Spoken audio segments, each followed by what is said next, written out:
Let's go back to the formula kali ya, tadi Okay. Sam. Yang kayak the 4% rule. Can you tell me more about that?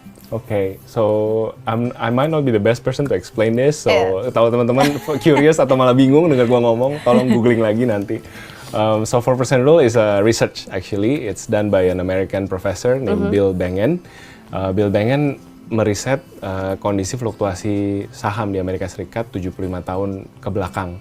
Jadi sampai ke Great Depression, masa-masa di mana Amerika resesi luar biasa parah gitu. Yeah.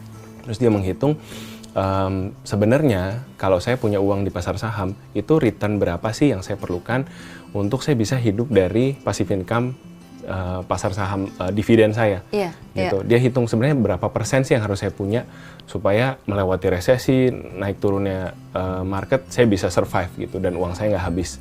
Berapa persen return maksudnya? Berapa persen return Iya, gitu. iya. Jadi, nah kesimpulannya si Bill Bengen dari risetnya adalah persentasenya berapa itu 4%. Kita kontekstualisasikan ke Indonesia, misalkan 1M-nya kita, 4% itu 40 juta. Jadi misalkan teman-teman bisa hidup dengan 40 juta setahun, berarti kalau udah punya 1M itu udah bebas finansial tuh, hitungannya 4% rule tadi, si Bill Bengen tadi.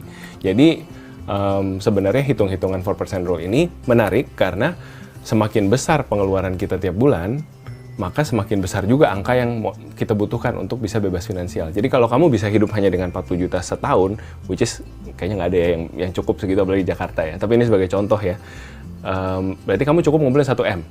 Tapi kalau kamu butuh lebih dari itu, berarti uang yang harus kamu kumpulin lebih banyak. Jadi apa namanya, balik lagi ke lifestyle masing-masing sebenarnya. Yang bikin aku attracted ke FIRE ini adalah there's no gatekeeping gitu.